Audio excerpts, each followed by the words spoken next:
அனைவருக்கும் வணக்கம். அதிகாலை நேரம். நான் நிலா. ஒரு மணப்பெண்ணாக அமர்ந்திருந்தேன். வீட்டின் முற்றம் முழுவதும் வண்ணமயமான பூக்களால், குறிப்பாக பளபளப்பான விளக்குகளால் பிரகாசமாக ஜொலித்தது. அனைத்தும் சரியாக நடந்து கொண்டிருப்பதாக தோன்றியது. என் தோழிகள் என்னை புகழ்ந்து பேசினர். ஆனால் என் மனதுக்குள் ஏதோ ஒருவிதமான பதட்டம். திருமணம் என்றாலே இது சகஜம்தான் என்று என் மனம் சமாதானப்படுத்தியது. சொந்த வீட்டை பிரிவது, புதிய சூழலில் இணைவது போன்ற கவலைகள் ஒவ்வொரு பெண்ணுக்கும் இருக்கும். ஆனால் எனக்கு இதில் ஒரு படி மேலே ஒரு கவலை இருந்தது. முற்றிலும் அறிமுகமில்லாத ஒருவருடன் புதிய பந்தத்தில் இணையும் எண்ணம். என் திருமணம் முழுமையாக பெற்றோர்களால் நிச்சயிக்கப்பட்டது என்பதால் இந்த பதட்டம் இன்னும் அதிகமாகவே இருந்தது. எல்லோரும் மணமகன் ஊர்வலத்திற்காக காத்திருந்தனர். என் தோழிகள் பலர் பூக்கள் நிறைந்த தட்டுக்களை ஏந்தி வாசலில் நின்றார்கள். ஆனால் ஊர்வலமோ வருவதற்கு எந்த அறிகுறியும் இல்லை. என் அப்பா ஃபோன் செய்து கேட்டபோது, மாப்பிள்ளை வீட்டிலிருந்து நாங்கள் வழியில் இருக்கின்றோம் என்று சொன்னார்கள். ஊர்வலம் 10 மணிக்கு வந்து சேர வேண்டும். ஆனால் சிறிது நேரத்திற்கு பிறகு வெளியே ஒரு விசித்திரமான சத்தம் கேட்டது. ஏதோ ஒரு சண்டை நடப்பதாக உணர்ந்தேன். ஆனால் வெளியே என்ன நடக்கிறது என்று எனக்கு புரியவில்லை. சிறிது நேரம் கழித்து அறையின் கதவு திறந்தது. என் அம்மா கண்ணீரை துடைத்து கொண்டே உள்ளே வந்தார். அம்மாவின் கண்ணீரை கண்டதும் என் இதயம் நின்று போனது போல் இருந்தது. அம்மா, என்ன ஆச்சு? எல்லாம் சரியா இருக்கா என்று பதற்றுடன் நான் கேட்டேன். அம்மா சொன்னார், ஆதித்யன் வீட்டை விட்டு எங்கோ போய்விட்டான். ஒருவேளை அவன் இந்த திருமணத்திற்கு சம்மதிக்கவில்லை போல. வீட்டில் உள்ளவர்கள் கட்டாயப்படுத்தி இருப்பார்கள். அதனால் இன்று காலை முதல் காணாமல் போய்விட்டான் என்றார். இதை கேட்டதுமே என் அறையின் மேற்கூரை என் தலையில் விழுந்தது போல நான் உணர்ந்தேன். என் திருமண கனவுகள் நொறுங்கி விழுந்தன. அம்மா தொடர்ந்து சொன்னார், அவர்கள் வந்திருக்கிறார்கள், மன்னிப்பு கேட்கிறார்கள். ஆனால் இப்போது என்ன செய்ய முடியும்? மாப்பிள்ளையே இல்லை என்றால் ஊர்வலம் வந்து என்ன பயன்? இருப்பினும் ஆதித்யன் பெற்றோர்கள் மிகவும் வெட்கப்பட்டு மன்னிப்பு கேட்டனர் என்றார். நான் அழ ஆரம்பித்தேன். அம்மா, அவர்களின் மன்னிப்பால் என்ன ஆகும்? நமது மரியாதை திரும்ப கிடைக்குமா? அவர்களின் மகன் திருமணத்திற்கு சம்மதிக்கவில்லை என்றால் ஏன் எனக்கு இத்தனை நம்பிக்கையை ஏற்படுத்தினார்கள் என்று நான் கேட்டேன். அம்மா விளக்கினார். ஆதித்யன் அவர்களுக்கு தெரியாமல் செய்திருப்பான். ஆரம்பத்தில் அவன் இப்போது திருமணம் செய்ய விரும்பவில்லை என்று மட்டும் சொன்னாராம். பெற்றோர்களுக்கு அவனது மறுப்புக்கான உண்மையான காரணம் தெரியவில்லை. ஆனால் அவன் இன்று காலை முதல் காணாமல் போய்விட்டான் என்றார். பிறகு அம்மா மேலும் அதிர்ச்சியூட்டும் ஒரு விஷயத்தையும் சொன்னார். அவர்கள் தங்களுடைய 2வது மகனுடன் உனக்கு திருமணம் செய்து வைக்க விரும்புகிறார்கள். இதனால் அவர்களின் மரியாதையும் நமது மதிப்பும் காப்பாற்றப்படும் என்றார். இதை கூறும்போது என் அம்மா தன் பார்வையை திருப்பிக் கொண்டார். இதை கேட்டதும் நான் என் அம்மாவை அகலமான கண்களால் பார்த்தேன். அம்மா, அவன் அரைகுறை மனநல பாதிக்கப்பட்டவன். அவன் மனதளவில் சரியில்லை. எப்படி ஒரு பைத்தியக்காரனுடன் எனக்கு திருமணம் செய்து வைக்க முடியும் என்று நான் கேட்டேன். என் அம்மா துயரத்துடன் சொன்னார், இதை தவிர நமக்கு வேறு வழி இல்லை நிலா. இந்த திருமணம் நடக்கவில்லை என்றால், ஊர்வலம் திரும்பச் சென்று விட்டால், இந்த வாசலில் வேறு யாரும் உனக்கு மீண்டும் ஊர்வலம் கொண்டு வர மாட்டார்கள். உன் அப்பாவின் மரியாதையும் பறிபோய்விடும். பையனிடம் குறை இருந்தாலே, ஊர்வலம் திரும்பிச் சென்றாலோ அல்லது ஊர்வலமே வரவில்லை என்றாலோ மக்கள் பெண்ணின் மீதுதான் குற்றம் சொல்வார்கள். நிச்சயம் பெண்ணிடம் ஏதோ குறை இருக்கு என்று. என் குழந்தை தன் வாழ்நாள் முழுவதும் அப்பாவின் வீட்டில் இருப்பதற்கு நான் விரும்பவில்லை என்றார். என் மீது ஒரு பேரழிவு வந்துவிட்டது போல் நான் உணர்ந்தேன். என் வருங்கால கணவரின் தம்பியை பார்த்தேன். அவனை பார்த்தாலே எனக்கு பயமாக இருந்தது. அவன் 22 வயது இளைஞன். பார்க்க அழகாக இருந்தான். அவன் அமைதியாக உட்கார்ந்திருந்தான். அவனை பார்த்து யாரும் மனநலம் பாதிக்கப்பட்டவன் என்று சொல்ல முடியாது. ஆனால் அவனுடைய புத்தியோ 12 வயது குழந்தை போல இருந்தது. இப்படிப்பட்ட ஒருவருடன் நான் எப்படி என் வாழ்க்கையை நடத்த முடியும்? அம்மா, என்னால் இதை செய்யவே முடியாது. நான் இந்த வீட்டில் உட்கார்ந்து வயதாகி போனாலும் பரவாயில்லை என்று நான் சொன்னேன். என் அம்மா என் முன் கைகளை கூப்பி அழுதார். நிலா, இப்போது எங்கள் மரியாதை உன் கைகளில்தான் உள்ளது. எனக்கு இவ்வளவு பெரிய துரோகம் நடக்கும் என்று தெரியாது என்றும் சொன்னார். என் அம்மாவின் கைகளை கூப்பியதையும் அவர் கண்களில் கண்ணீரையும் என்னால் பார்க்க முடியவில்லை. என் மனதுக்குள் ஒரு பெரிய போராட்டம் நடந்தது. நான் எழுந்து வெளியே வந்தேன். என் அப்பாவும் தலைகுனிந்து உட்கார்ந்திருந்தார். மற்றவர்கள் அனைவருமே வெளியே இருந்தார்கள். என் பெற்றோரின் நிலையை காண முடியாமல் நான் அமைதியாக திருமணத்திற்கு சம்மதம் தெரிவித்தேன். ஆனால் என் இதயம் அழுதது. என் எதிர்கால வாழ்க்கைக்கு நான் எத்தனை கனவுகளை கண்டிருந்தேன். ஆதித்யன் மீது என் மனதில் ஆசைகள் உருவாக ஆரம்பித்திருந்தன. அவன் என் வருங்கால கணவன் என்பதால் அவன் மீது ஆசைகள் ஏற்படுவது இயல்பானது. ஆனால் இப்போது எல்லாமே மாறிவிட்டது.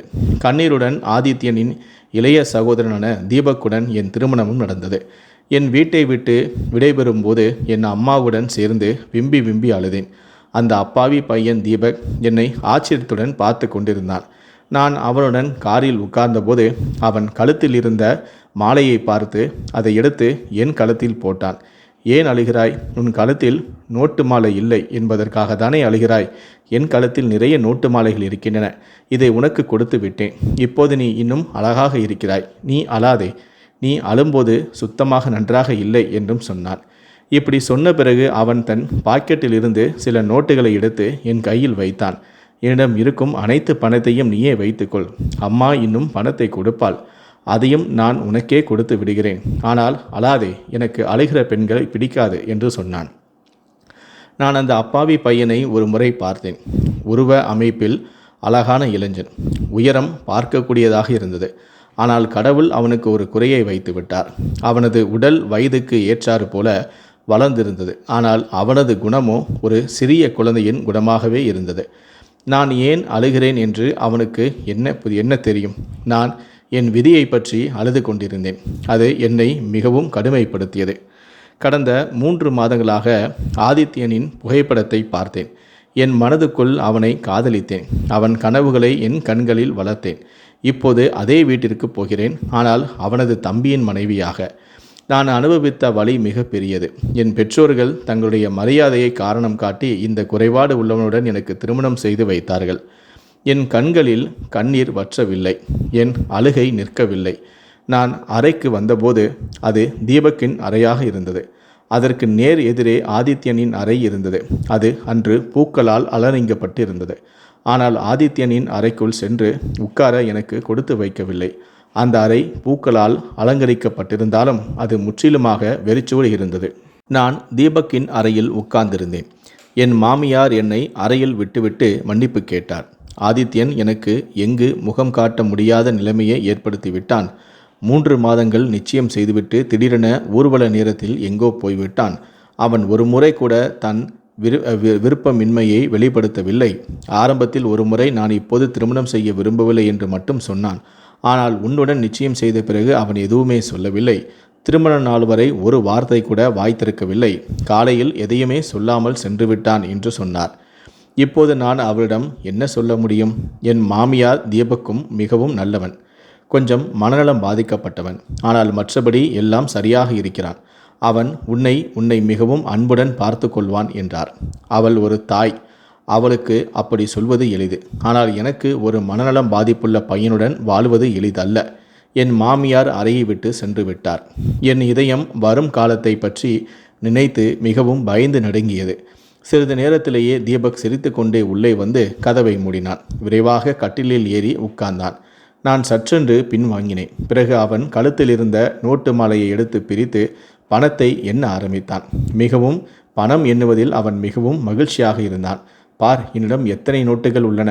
ஆனால் நீ கவலைப்படாதே. நாம் இருவரும் சரிபாதியாக பிரித்து கொள்வோம். யாருக்கும் சொல்ல மாட்டேன் என்று சொல்லிவிட்டு ஒரு கண்ணை சிமிட்டினான்.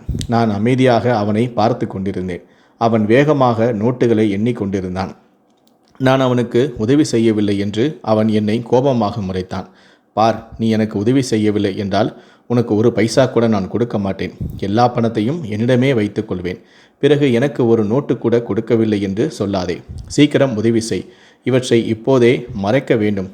இவ்வளவு பணம் இருக்கிறது. அம்மாவின் கண்ணில் இந்த பணம் பட்டால் எல்லா பணத்தையும் என்னிடமிருந்து திரும்பி கேட்டு வாங்கி விடுவார். எனக்கு தெரியும். என்னிடம் பணம் இருக்கும் போதெல்லாம் அம்மா எல்லா பணத்தையும் என்னிடமிருந்து எடுத்துக்கொள்வார். நீ பிறகு வாங்கிக்கொள் என்று சொல்வார். பிறகு தருவதே இல்லை. நான் பிடிவாதம் பிடித்தால் ஒரு நோட்டை மட்டும் கொடுத்து, உன்னால் நிறைய பணத்தை கையாள முடியாது, ஒரு நோட்டை மட்டும் வைத்துக்கொள் என்று சொல்வார். அந்த ஒரு நோட்டில் ஒரு ஐஸ்கிரீம் அல்லது ஒரு சாக்லேட் மட்டும்தான் வரும். எனக்கு நிறைய பணம் வேண்டும். அதை அம்மா கொடுப்பதில்லை. ஆனால் பார், இன்று எனக்கு எவ்வளவு பணம் கிடைத்திருக்கின்றது.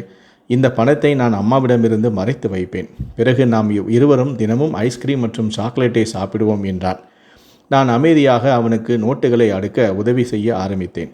ஒவ்வொரு நோட்டாக எடுத்து அவனிடம் கொடுத்தேன். பிறகு அவன் அந்த நோட்டுகளை அனைத்தையுமே என்னிடம் கொடுத்தான். சரி, இவற்றை எங்காவது மறைத்து விடு, அம்மாவுக்கு தெரியவே கூடாது என்று சொன்னான். நானும் சரி என்று சொல்லி அந்த நோட்டுகள் அனைத்தையுமே அலமாரியின் லாக்கரில் வைத்தேன்.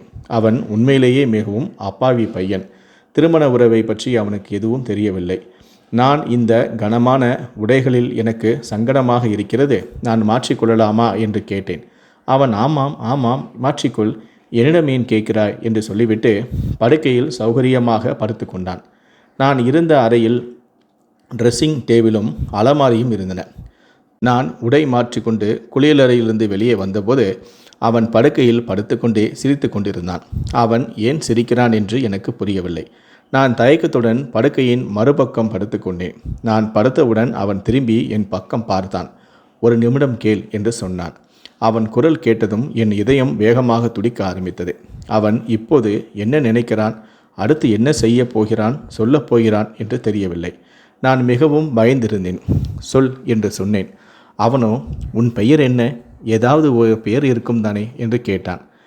நானோ நிலா, என்னுடைய பெயர் நிலா என்று சொன்னேன். அவன் நல்ல பெயர் என்று சொன்னான். பிறகு அவன் அந்த பணத்தை வாங்கக்கூடிய பொருட்களை பற்றி சொல்ல ஆரம்பித்தான். அந்த பணத்தில் கண்காட்சிக்கு செல்வோம், அங்கு பானிபூரியும் ஐஸ்கிரீமும் சாப்பிடுவோம், நிறைய ஊஞ்சல்களிலும் ஆடுவோம், இன்னும் என்னென்னவோ சொல்லிக்கொண்டே இருந்தான். அவன் பேச்சை கேட்டுக்கொண்டே நான் எப்போது தூங்கினேன் என்று எனக்கே தெரியவில்லை. ஆனால் காலையில் என் மீது ஒரு கணம் உணர்ந்தது போல கண் விழித்தேன். பார்த்தால் தீபக் எனக்கு மிக அருகில் படுத்திருந்தான். அவனது ஒரு கை என் மீது இருந்தது, என் கையின் மீது அவனது தலையும் இருந்தது. அவன் அறியாமல் தூங்கிக் கொண்டிருந்தான். ஒருவேளை தூக்கத்தில் அவன் இதையெல்லாம் செய்திருக்கலாம். நான் மெதுவாக அவனை பின்னுக்கு தள்ளி விரைவாக குளித்துவிட்டு தயாராகி அறையிலிருந்து வெளியே வந்தேன். என் மாமியார் காலை உணவு தயாரித்து கொண்டிருந்தார். மேலும் தன் மூத்த மகன் ஆதித்யனை பற்றிய கவலையிலும் இருந்தார். ஏனெனும் அவன் எங்கிருக்கிறான் என்று இதுவரை எந்த தகவலும் கிடைக்கவில்லை. என் மாமியார் என்னுடனேயே காலை உணவும் சாப்பிட்டார். நான் தேநீர் குடித்து கொண்டிருந்தபோது தீபக்கின் குரல் கேட்க ஆரம்பித்தது. அவன் நிலா நிலா என்று என்னை அழைத்தான். என் மாமியார் போய் பார், என்ன ஆச்சு என்று சொன்னார். நான் அறைக்குள் சென்றேன். அவன் பேண்டும் பனியனும் அணிந்திருந்தான். கோபமாக என்னை பார்த்து கொண்டிருந்தான். அம்மா சொன்னார், இன்றிலிருந்து என் எல்லா வேலைகளையுமே நீதான் செய்வாய், வா எனக்கு சட்டை போட்டுவிடு. என்னால் பெத்தான்களை சரியாக போட முடியவில்லை. நான் தலைகீழாக போட்டால் அம்மா திட்டுவார் என்று சொன்னான். இதை கேட்டதும் நான் சற்று பயந்தேன். சீக்கிரம் செய், என் முகத்தை என்ன பார்க்கிறாய் என்றான். நான் அலமாரியிலிருந்து சட்டையை எடுத்து அவனுக்கு போட ஆரம்பித்தேன். துண்டால் என் தலைமுடியையும் உலர்த்திவிட்டு சீவிவிடு என்றான். இப்போது மெதுவாக அவனது எல்லா வேலைகளையும் நான் செய்யவும் ஆரம்பித்தேன். ஒரு மாலை அவன் என்னை வீட்டிலிருந்து வெளியே அழைத்துச் சென்று, கொஞ்சம் தூரத்தில் ஒரு கண்காட்சி இருக்கிறது, வா அங்கு சென்று சுற்றி பார்ப்போம் என்றான். நிறைய வேடிக்கைகள் செய்வோம் என்றான். நான் அவனுடன் செல்லும்போது ஒரு விசித்திரமானவளாக தோன்றினேன். நான் அவனிடம், நான் வரவில்லை, நீ தனியாக போ, நான் வரமாட்டேன் என்று நான் சொன்னேன். அவன், அப்படியென்றால் எப்படி போவது, நீ என் மனைவி, அம்மா சொல்கிறார் கணவன் மனைவி ஒருவருக்கொருவர் துணையாக இருப்பார்கள் என்று, அதாவது ஒன்றாக இருப்பார்கள் என்று. நண்பர்களாகவும் இருப்பார்கள், ஏனென்றால் நண்பர்கள்தானே எப்போதும் ஒன்றாக இருப்பார்கள். அதனால் நீ என் நண்பன், இவ்வளவு சிறிய விஷயமும் உனக்கு புரியவில்லையா, நீ சுத்த பைத்தியம் என்று சொல்லிவிட்டு என்னை பார்த்து சிரிக்க ஆரம்பித்தான். நான் அவனது அப்பாவி முகத்தை பார்த்தேன். எந்தவிதமான போலித்தனமும் பொய்யும் இல்லாத சுத்தமான முகம் அது, ஒரு அப்பாவி குழந்தையைப் போல. நான் விரைவாக அவனது முகத்திலிருந்து பார்வையை அகற்றினேன். கண்காட்சிக்கு சென்றதும் அவனது மகிழ்ச்சி அதிகமாக இருந்தது. முதலில் அவன் எனக்கு பானிபூரி வாங்கி கொடுத்தான். நான் எனக்கு வேண்டாம் என்று சொல்லி கொண்டிருந்தேன். ஆனால் அவனோ என் வாயில் தானே ஊட்டிவிட்டான். பிறகு வா ராட்டினம் ஆடுவோம், மிகவும் வேடிக்கையாக இருக்கும் என்றான். நான், தீபக் எனக்கு பயமாக இருக்கிறது என்றேன். அவன், நான் உன்னுடன் இருக்கிறேன், என் கையை பலமாக பிடித்துக்கொள், உனக்கு பயமே இருக்காது, எனக்கும் பயமில்லை, மிகவும் வேடிக்கையாக இருக்கும் என்று சொன்னான். அவன் என்னை ராட்டினத்தில் அமர வைத்து அவனும் அருகில் அமர்ந்து கொண்டான். ராட்டினம் நகர ஆரம்பித்தவுடன் என்னை விட அவனது கூச்சல்கள் அதிகமாக இருந்தன. அவன் அவ்வளவு சத்தம் போட்டான். எல்லோரும் அவனைதான் பார்த்தார்கள். ராட்டினம் மேலே செல்லும்போது காப்பாற்றுங்கள் காப்பாற்றுங்கள் என்று கத்த ஆரம்பித்தான். சில சமயங்களில், சீக்கிரம் என்னை ராட்டினத்திலிருந்து இறக்குங்கள், இந்த ராட்டினம் என்னை தூக்கி எறிந்துவிடும், நான் தும் என்று தரையில் விழுந்து இறந்து விடுவேன் என்று கத்திக்கொண்டே இருந்தான். நான் தீபக்கை சற்று அதட்டி, உனக்கு என்ன ஆச்சு? அமைதியாக உட்கார்ந்திரு. பார், எல்லோரும் உன்னை பார்க்கிறார்கள். இதற்கு முன் நீ மிகவும் தைரியசாலியாக பேசினாயே, இப்போது என்ன ஆச்சு? உன் தைரியம் எல்லாம் காற்றில் கரைந்து விட்டதா? அமைதியாக உட்கார்ந்து என் கையை பிடித்து கொள் என்றேன். நான் அவனது கையை பலமாக பிடித்து கொண்டு அவனுக்கு தைரியம் கொடுத்தேன். இப்போது உனக்கு பயம் இருக்காது, உன் கண்களை மூடிக்கொள் என்றேன். ஆனால் அவனது பயமோ நீங்கவில்லை. அவன் என் இடுப்பை இறுக்கமாக பிடித்து கொண்டு என்னை அவனுக்கு மிக அருகில் இழுத்து கொண்டான். அவன் என்னை 2 கைகளாலும் இறுக்கமாக பிடித்திருந்தான். நான் விரும்பியும் அவனிடமிருந்து என்னை விடுவித்து கொள்ள முடியவில்லை. அவனது கண்கள் மூடியிருந்தன. அவன் என்னை தன்னுடன் அணைத்து கொண்டிருந்தான். ஒருவேளை தன் பயத்தை குறைக்க முயற்சி செய்திருக்கலாம். அவனது இதய துடிப்பு வேகமாக இருந்தது. அதை நான் தெளிவாக உணர்ந்தேன். ஏனென்றால் என் தலை அவனது மார்புடன் ஒட்டி இருந்தது. அவன் என்னை பிடித்த பிறகு அவனது கூச்சல்களும் நின்றுவிட்டன. ஆனால் என் உயிர் அப்போதுதான் போனது. அவனது விரல்கள் என் இடுப்பில் தானாகவே நகர ஆரம்பித்தன. ராட்டினம் நின்றுவிட்டது. ஆனால் அவன் இன்னும் என்னுடன் ஒட்டி கொண்டிருந்தான். நான் மிகவும் சிரமப்பட்டு அவனை என்னிடமிருந்து பிரித்தேன். அவன் தன் அதிர்ச்சியில் இருந்தான். எல்லோரும் அவனை பார்த்து கொண்டிருந்தார்கள். நான் வெட்கத்தால் தலை குனிந்தேன். நான், தீபக், இப்போது வீட்டிற்கு போகலாம், போதும் என்றேன். அவனும் அமைதியாக வீட்டிற்கு வந்தான். ஆனால் இந்த சம்பவத்திற்கு பிறகு அவனது நடத்தை திடீரென மாற ஆரம்பித்தது. அவன் என் முகத்தை மிகவும் உன்னிப்பாக பார்த்தான். ஒரு முறை நான் தூங்கிக் கொண்டிருந்தேன். யாரோ என் முகத்தில் சிதறியிருந்த முடியை நீக்குவது போல நான் உணர்ந்தேன். சற்றென்று என் கண்கள் விழிக்க அவன் எனக்கு மிகவும் அருகில் இருந்தான். என் முகத்தையே பார்த்து கொண்டிருந்தான். நான் சற்றென்று எழுந்து உட்கார்ந்தேன். என் துப்பட்டாவை என் மீது போட்டுக்கொண்டு படுக்கையிலிருந்து கீழே இறங்கினேன். நான் வெளியே செல்வதற்கு முன் அவன் என் கையை பிடித்தான். இங்கு உட்கார், என் அருகில் என்று சொல்லிவிட்டு என்னை படுக்கையில் உட்கார வைத்தான். அவனும் எனக்கு அருகில் வந்தான். என் உயிர் போவது போல நான் உணர்ந்தேன். தீபக், ஏன் இவ்வளவு பயப்படுகிறாய் என்னிடம்? நான் உன்னை என்ன சாப்பிடு விடுவேனா என்ன என்று கேட்டான். நான், இல்லை, நான் காலை உணவு செய்ய வேண்டும், தாமதமாகிறது, அம்மாவுக்கு பசியாக இருக்கும் என்று சொன்னேன். அவன், சரி, அம்மாவுக்கு காலை உணவு கொடுத்துவிட்டு என் உணவை அறைக்கு கொண்டு வா என்றான். நானும் சரி, கொண்டு வருகிறேன் என்றேன். நான் அவனிடமிருந்து விலகி இருக்க வழிகளை நான் தேடிக்கொண்டிருந்தேன். என் மாமியாருக்கு காலை உணவு கொடுத்த பிறகு நான் அவனுக்கு காலை உணவு கொண்டு வந்தேன். அவனிடம் காலை உணவு சாப்பிட சொல்லிவிட்டு நான் வீட்டை சுத்தம் செய்ய போகிறேன் என்று சொல்லும் எண்ணத்தில்தான் நான் இருந்தேன். ஆனால் நான் காலை உணவு தட்டை கீழே வைத்தவுடன் அவன், உன் கையால் ஊட்டிவிடு என்று சொன்னான். நான், தீபக், இது என்ன குழந்தைத்தனம் என்று நான் கேட்டேன். அவனோ, உன் கையால் ஊட்டு, இல்லையென்றால் தட்டை எரிந்து விடுவேன் என்றான். நான் கட்டாயத்தில் என் கைகளாலேயே அவனுக்கு காலை உணவை ஊட்ட ஆரம்பித்தேன். ஆனால் கடைசி கவலத்தில் அவன் என் கையை பிடித்து கொண்டான். என் கைகளை உன்னிப்பாக பார்த்தான். பிறகு சற்றென்று என் கைகளை தன் உதடுகளில் வைத்து கொண்டான். என் இதயம் துடிப்பதை மறந்துவிட்டது போல் உணர்ந்தேன். பிறகு சிரித்து கொண்டே, உன் கைகள் மிகவும் அழகாக இருக்கின்றன என்று சொன்னான். நான் விரைவாக சுத்தம் செய்யும் சாக்கு சொல்லி தட்டை எடுத்து வெளியே வந்தேன். ஆனால் என் இதய துடிப்புகள் சத்தம் போட்டன. நான் அறைக்குள் சொல்லவில்லை. வேலைகளில் என்னை பிஸியாக வைத்தும் கொண்டேன். ஆனால் இரவில் அறைக்கு செல்ல வேண்டியிருந்தது. நான் அறைக்கு சென்றபோது அவன் படுக்கையில் படுத்திருந்தான். அவனது கண்கள் என் மீது நிலைத்திருந்தன. நான் மிகவும் பதட்டமாக இருந்தேன். நான் கைகளில் வளையல்களை கலட்டி கொண்டிருந்த போது அவன் என் அருகில் வந்தான். என் வளையல்கள் நிறைந்த மணிக்கட்டை பிடித்து என் வளையல்களுடன் விளையாட ஆரம்பித்தான். நான் என் கையை அவனிடமிருந்து விடுவிக்க முயன்றபோது அவன் என் கையை உறுதியாக பிடித்தும் கொண்டான். என்ன விஷயம், ஏன் கையை விடுகிறாய் என்று கேட்டேன்.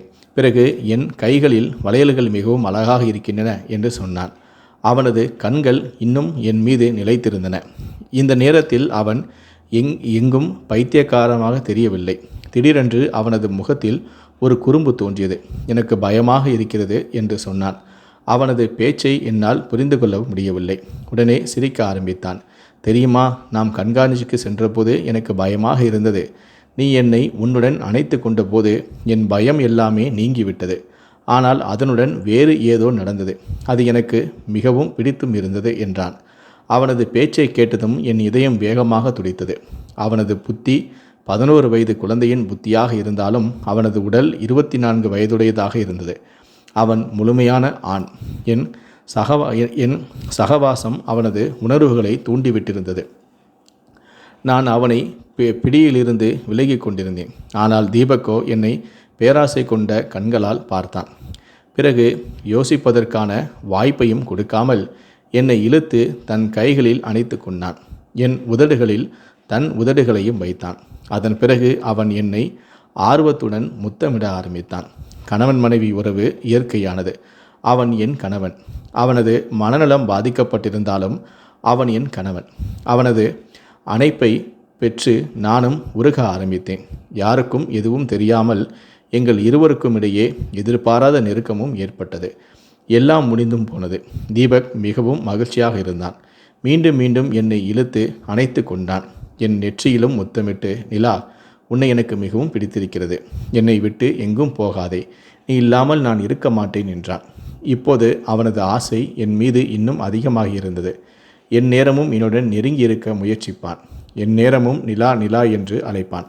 நானும் தீபக்கை என் விதியாக ஏற்றுக்கொண்டேன். எங்கள் திருமணத்திற்கு 15 நாட்கள் திருமணமாகி 15 நாட்கள் ஆகியிருந்தன. திடீரென்று கதவு தட்டப்பட்டது. என் மாமியார் கதவை திறந்தார். எதிரே நின்றிருந்தவனை கண்டதும் என் மூச்சு நின்றுவிட்டது. ஏனென்றால் எதிரே காயமடைந்த நிலையில் ஆதித்யன் நின்றிருந்தான். நான் அப்போது என் அறையில் இருந்தேன். தீபக் மீண்டும் ஒரு பிடிவாதம் பிடித்திருந்தான்.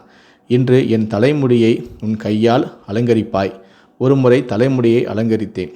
ஆனால் மீண்டும் தலைமுடியை கலைத்துவிட்டு நான் தரையில் உட்கார்ந்திருக்கிறேன். நீ படுக்கையில் உட்கார்ந்து என் தலைக்கு மசாஜ் செய், எனக்கு மிகவும் பிடிக்கும் என்று சொன்னான். நான் எல்லா வேலைகளையும் விட்டுவிட்டு அவனது தலைக்கு மசாஜ் செய்ய ஆரம்பித்தேன். அவனது செயல்கள் எனக்கு மிகவும் குழந்தைத்தனமாக தோன்றின. ஆனால் நான் நிர்பந்திக்கப்பட்டேன். நான் என்னை சூழ்நிலையின் போக்கில் விடுவிட்டேன். தீபக்கிலேயே என் மகிழ்ச்சியை கண்டறிய நான் ஆரம்பித்தேன். அதனால் நான் அவனது எல்லா வேலைகளையுமே செய்து வந்தேன். இப்போதும் நான் தீபக்கின் தலைக்கு மசாஜ் செய்து கொண்டிருந்தேன். அப்போது என் மாமியாரின் அலறல் சத்தம் கேட்டது. நானும் தீபக்கும் அறையிலிருந்து வெளியே வந்தபோது எதிரில் இருந்த காட்சியை பார்த்ததும் என் மீது ஆகாயம் இடிந்து விழுந்தது போல இருந்தது. ஏனென்றால் எதிரில் காயமடைந்த நிலையில் ஆதித்யன் நின்று இருந்தான். நான் அதிர்ச்சி அடைந்தேன். என்னை விட ஆதித்யன் அதிகமாக அதிர்ச்சி அடைந்திருந்தான்.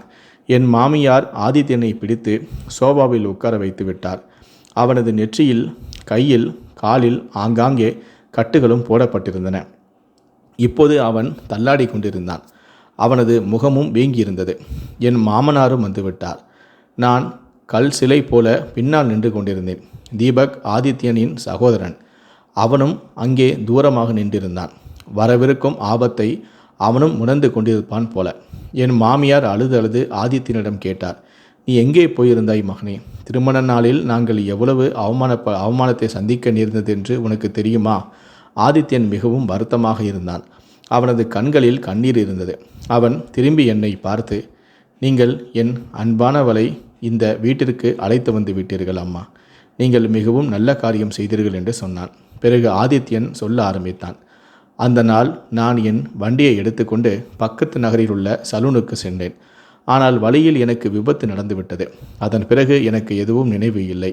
நினைவு திரும்பிய போது 15 நாட்கள் கடந்து விட்டிருந்தன. நான் விரைவாக அங்கிருந்து ஓடி வந்தேன். இன்று என் திருமணம் அதிக தாமதமாகிவிடக்கூடாது என்று. ஆனால் மருத்துவர் அவனிடம், நீ கடந்து 15 நாட்களாக மயக்கத்தில் இருந்தாய். உன் தலையில் பலத்த காயம் ஏற்பட்டிருந்தது. உன் அருகில் மொபைல் கூட இல்லை. அதனால் நாங்கள் உனக்கும் உன் வீட்டாருக்கும் தகவல் கொடுக்க முடியவில்லை. கடந்த 15 நாட்களாக மருத்துவமனையில் இருக்கிறாய் என்று சொன்னார்கள். இன்று என் உடல்நிலை சீரானதும் நான் விரைவாக வீட்டிற்கு வந்துவிட்டேன் என்று சொன்னார். இந்த வெளிப்பாடு என் வாழ்க்கையையே மாற்றிவிட்டது போல இருந்தது. நான் பலமுறை மறைமுகமாக ஆதித்யனை பார்த்திருந்தேன். அவன் ஒரு அழகான, கவர்ச்சிகரமான இளைஞன் என்பதில் சந்தேகமில்லை. 3 மாதங்கள் நிச்சயமாகியிருந்தன. என் மனதில் அவனுக்கான உணர்வுகள் உருவாக ஆரம்பித்திருந்தன. ஆனால் அவனோ திரும்பி வந்தது என் வாழ்க்கையில் ஒரு பெரிய புயலை கொண்டு வந்துவிட்டது. இப்போது என் திருமணம் அவனது இளைய சகோதரனுடன் நடந்துவிட்டது. நான் ஒரு ஆற்றில் சிக்கிக் கொண்டது போல இருந்தேன். மாமியார் ஆதித்யனிடம், நீ சென்ற பிறகு மரியாதையை காப்பாற்ற தீபக்குக்கு நிலாவுக்கும் திருமணம் செய்துவிட்டோம் என்று சொன்னபோது ஆதித்யனின் முகம் சற்றென்று வெளிரி போனது. அவன் எவ்வளவு அதிர்ச்சி அடைந்தாலும் அது குறைவுதான். அவன் தன் தாயை பார்த்து கத்த ஆரம்பித்தான். நீங்கள் எனக்கு என்ன செய்து விட்டீர்கள்? அவமானம் அடைந்தால் அவமானம் அடையட்டும். குறைந்தபட்சம் என் காதலை இந்த பைத்தியக்காரனிடம் ஒப்படைத்திருக்க வேண்டாமே. நான் நிலாவை காதலித்தேன். அவளுடன் வாழ்க்கையை வாழ நினைத்தேன். பிறகு எனக்கு இப்படி ஒரு பெரிய துரோகத்தை எப்படி செய்தீர்கள் என்று அவன் அழுதான், கத்தினான், பொருட்களையெல்லாம் தூக்கி எறிந்தான். தீபக் அதை பார்த்ததும் உடனடியாக என் கையை பிடித்து கொண்டு அறைக்குள் அழைத்து வந்தான். நிலா, நீ அறைக்குள்ளேயே இரு. அண்ணாவுக்கு பைத்தியம் பிடித்திருக்கிறது போல. ஒருவேளை உனக்கு காயம் ஏற்பட்டுவிடக்கூடும். நீ என் மனைவி, இங்கு மறைந்திரு. உனக்கு எதுவும் ஆகிவிடக்கூடாது, ஆகிவிடவும் மாட்டேன் என்று சொன்னான். அவன் என்னை அறைக்கு அழைத்து வந்தபோது என் கண்களில் கண்ணீர் இருந்தது. நான் ஆச்சரியத்துடன் தீபக்கை பார்த்து கொண்டிருந்தேன். என் மூச்சு அடைத்தது. இனி என் தலையெழுத்து என்னவாகுமோ என்று எனக்கு தெரியவில்லை. உண்மையை அறிந்த ஆதித்யனுக்கு வலிப்பு ஏற்பட்டது போல இருந்தது. அவன் தன் அறைக்கு அனுப்பப்பட்டு உடனடியாக மருத்துவரை வரவழைக்கப்பட்டு அவனுக்கு தூக்க மாத்திரைகள் கொடுக்கப்பட்டது. மாமியார் என் முகத்தை பார்த்தார். சில சமயங்களில் தீபக்கை பார்த்தார். நான் அமைதியாக ஒரு மூலையில் உட்கார்ந்திருந்தேன். சிறிது நேரம் கழித்து ஆதித்யனுக்கு நினைவு திரும்பிய போது அவன் சற்று இயல்பு நிலைக்கு வந்திருந்தான். அவன் தெளிவாக, நான் நிலாவை திருமணம் செய்ய விரும்புகிறேன். இந்த பைத்தியக்காரன் எப்படி நிலாவை சந்தோஷமாக வைத்திருக்க முடியும்? இவன் உடலளவில் வளர்ந்திருந்தாலும் இவனது மனம் இன்னும் குழந்தைத்தனமாகவே உள்ளது. இவனுக்கு எப்படி திருமணம் பொறுப்பை தாங்கிக் கொள்ள முடியும்? கணவன் மனைவி உறவு என்றால் என்னவென்று இவனுக்கு தெரியாது என்று சொன்னான். என் மாமியார் பெருமூச்சு விட்டு தன் மகன் அருகில் உட்கார்ந்து, இப்போது அது சாத்தியமில்லை. நிலா மற்றும் தீபக் திருமணம் முடிந்து 15 நாட்கள் ஆகின்றன. ஒருவேளை விதி இப்படிதான் எழுதியிருந்ததோ என்னவோ என்று சொன்னார். ஆனால் அடுத்த கணமே ஆதித்யன் கத்தினான், ஒருபோதும் இல்லை அம்மா. தீபக் ஒரு குழந்தைத்தனமானவன் என்பது உங்களுக்கு தெரியும். திருமணத்தை ஒரு விளையாட்டாகவே நினைத்து அவன் நிலாவையும் விவாகரத்து செய்ய முடியும் என்று சொன்னார். ஆனால் என் மாமியார் கோபத்தில் பேச ஆரம்பித்தார். இது பொம்மைகளுக்கு நடக்கும் விளையாட்டு அல்ல. இது ஒரு புனிதமான உறவு. நமது குடும்பத்தில் இதுவரை யாரும் விவாகரத்து செய்ததில்லை. நீ இப்படி பேசுகிறாயே என்றார். ஆனால் ஆதித்யன் கேட்க தயாராக இல்லை. இந்த பைத்தியக்காரன் நிலாவை சந்தோஷமாக வைத்திருக்க முடியாது. இந்த முடிவை நான் நிலாவிடமே கேட்க விரும்புகிறேன். நிலா என்னுடன் திருமணம் செய்ய விரும்பினால் சரி என்றார். என் மாமனார் ஆதித்யனுக்கு ஆதரவாக இருந்தார். நிலா மற்றும் ஆதித்யனின் திருமணத்தை நடத்த வேண்டும். நிலாவிற்கு தீபக்கிடமிருந்து விவாகரத்து பெற்றுத்தர வேண்டும் என்றும் அவர் கருதினார். நான் அறைக்கு வெளியே இருந்தபடி இந்த விஷயங்கள் அனைத்தையுமே கேட்டுக்கொண்டிருந்தேன். அதே சமயம் தீபக்கும் என் அருகில் இருந்தான். அவன் இந்த வார்த்தைகளை கேட்டதும் அடுத்த கணமே என் அருகில் வந்தான். என் கையை பிடித்து கொண்டு, பார் நிலா, நீ என்னுடையவள். நீ முதலில் ஆதித்யன் அண்ணாவின் மனைவியாக இருந்திருக்கலாம். ஆனால் ஆதித்யன் அண்ணா சென்று விட்டது தானே. இப்போது நீ என்னை ஆதித்யன் அண்ணாவுக்காக விட்டு விடுவாயா? பார், இப்படி செய்யாதே. நான் உன்னை எவ்வளவு சந்தோஷமாக வைத்திருக்கின்றேன். நான் உனக்கு என் மாலை பணத்தில் பாதியை கூட கொடுத்தேனே. உன்னை ஊஞ்சலில் ஆட்டினேனே. உனக்கு தெரியுமல்லவா, நான் என் பங்கு ஐஸ்கிரீமையும் உனக்கு தருகின்றேன். உனக்கு தலைவலிக்கும் போது நான் உன் தலையை மசாஜ் செய்கிறேன். நீ என்னை விட்டுவிட்டு அண்ணாவின் மனைவியாக மாட்டாய்தானே? இந்த 15 நாட்களில் நான் முதல் முறையாக தீபக்கின் கண்களில் கண்ணீரை கண்டேன். அவன் குழந்தையைப் போல கண்களில் கண்ணீருடன் என்னிடம் கேட்டான். அதே சமயம் ஒரு கையால் கண்ணீரை துடைத்தும் கொண்டான். அவன் பயந்தான், ஒருவேளை நான் அவனை விட்டு போய்விடுவேனோ என்று. நான் விசித்திரமான நிலையில் நின்றிருந்தேன். தீபக்கின் கேள்விக்கு என்னிடம் பதிலும் இல்லை. அவன் என் கைகளை தன் கைகளில் பிடித்து கொண்டு என்னிடம் கேட்டான். நான் அவனது கைகளை பின்னுக்கு தள்ளி அறைக்கு வந்து பெருமூச்சு விட்டேன். என்ன செய்வது என்று எனக்கு புரியவில்லை. தீபக்குடன் இருப்பதா அல்லது ஆதித்யனுடன் திருமணத்திற்கு சம்மதிப்பதா? ஆதித்யன் ரொம்ப நல்லவன், அழகான, கவர்ச்சிகரமான சாதாரண பையன். தன் வேலையை செய்தான், நன்றாக சம்பாதித்தான். சமூகத்தில் அவனுக்கு மரியாதையும் இருந்தது. ஆனால் அவனால் எனக்கு அவமானம் ஏற்பட்டது. அது ஒரு விபத்து என்று ஒப்புக்கொள்கிறேன். ஆனால் ஒருவேளை இந்த விபத்தும் எனது திருமணம் தீபக்குடன் நடைபெறுவதற்காக நடந்திருக்கலாம். என் விதி தீபக்குடன் எழுதப்பட்டிருக்கலாம். தீபக்கை பார்த்தால் அவன் குழந்தைத்தனமாக இருந்தாலும், அவனது மனநிலை சரியாக இல்லாவிட்டாலும், திருமணம் நடந்ததிலிருந்து அவன் என்னுடன் மிகவும் மாறிவிட்டான். நான் சொன்னதை செய்தான். அவனது அன்பு, அவனது காதல், இவ்வளவு அக்கறை காட்டுவது, இவை அனைத்தையுமே மீறி நான் அவனை எப்படி தனியாக விட்டுவிட்டு அவனது சகோதரனுடன் பந்தம் வைத்து கொள்ள முடியும்? இது போன்ற ஆயிரக்கணக்கான எண்ணங்கள் என் மனதில் ஒலித்தன. ஆனால் என் மனதிற்குள் நடந்த போட்டியில் ஆதித்யன் வென்றுவிட்டான். அவனது வார்த்தைகள் வலுவாக இருந்தன. என்னால் மறுக்க முடியவில்லை. நான் ஆதித்யனை திருமணம் செய்ய முடிவு செய்தேன். நான் என் அறையில் உட்கார்ந்திருந்தேன். அப்போது தீபக் அறைக்குள் நுழைந்தான். நான் அவனை பார்த்தபோது அவன் தலை குனிந்திருந்தான். ஒருவேளை வீட்டில் நடந்த பேச்சுகளையும் ஆதித்யனுக்கு ஆதரவாக அனைவரும் பேசியதையும் கேட்டு என் மற்றும் அவனது பந்தம் விரைவில் முடிவடையப் போகிறது என்பதை அவன் அறிந்திருப்பான். நான் அவனை பார்த்தபோது அவன் தலை குனிந்தபடி படுக்கையில் உட்கார்ந்திருந்தான். அவனது கண்களில் இன்னும் கண்ணீர் இருந்தன. அதை அவன் மீண்டும் மீண்டும் துடைத்து கொண்டான். இன்று அவன் எங்கும் சிறிய குழந்தையாக தெரியவில்லை. ஒரு கணம் என் இதயம் ஏதோ ஆனது. நீண்ட நேரம் அமைதியாக உட்கார்ந்திருந்தான். பிறகு எழுந்து என் அருகில் வந்தான். நிலா, நான் முழு முயற்சி செய்வேன். நான் ஆதித்யன் அண்ணா போல ஆகிவிடுவேன். நான் என் தாயிடம் மட்டுமே அன்பாக இருந்தேன். அவள் என்னை நன்றாக பார்த்து கொண்டாள். ஆனால் பிறகு உன்னை திருமணம் செய்தேன். நானும் உன்னை நன்றாக பார்த்து கொள்ள ஆரம்பித்தேன்.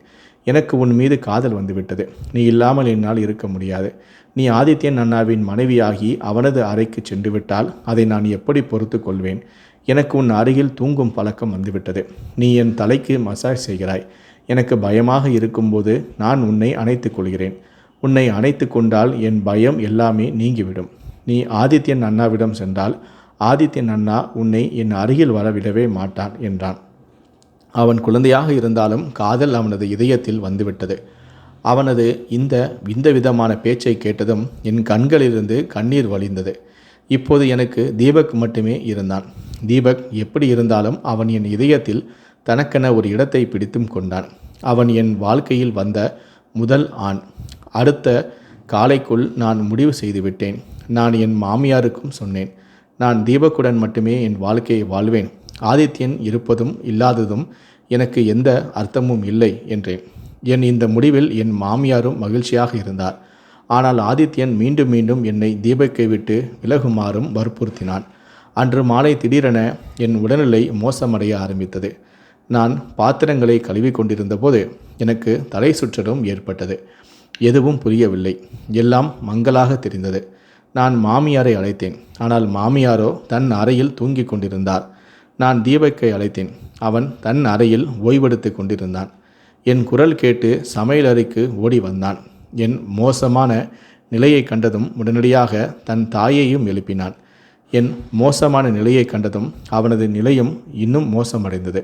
நான் மருத்துவமனைக்கு அழைத்துச் செல்லப்பட்டேன். அங்கு நான் தாயாக போகிறேன் என்ற செய்தியை வெளியானது.